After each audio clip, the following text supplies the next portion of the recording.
Welcome to the Banker Lamp. Please enjoy the video. Soak 1 cup dry black chana in 4 cups water for 8 to 12 hours. After soaking, pour off the soak water, rinse, and drain the chickpeas. Rinse and drain, then pressure cook with 3 cups fresh water and 1 teaspoon salt for 15 minutes high pressure. If you don't have a pressure cooker, simmer covered for 60 to 75 minutes until tender.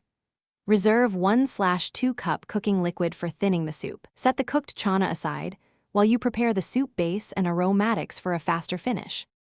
Heat 2 tablespoons oil in a heavy pot over medium heat. Sauté 1 medium onion and 2 cloves garlic in 2 tablespoons oil until golden. Add 1 teaspoon ground cumin, 1/2 teaspoon turmeric, and 1/2 teaspoon chili. Cook 1 minute to bloom the spices and deepen flavor. Stir in 1 medium diced tomato and cook until softened, about 4 minutes. Add cooked chana and 2 cups vegetable broth. Simmer 10 minutes so the flavors marry and the tomato integrates into a silky base before you blend or finish the soup.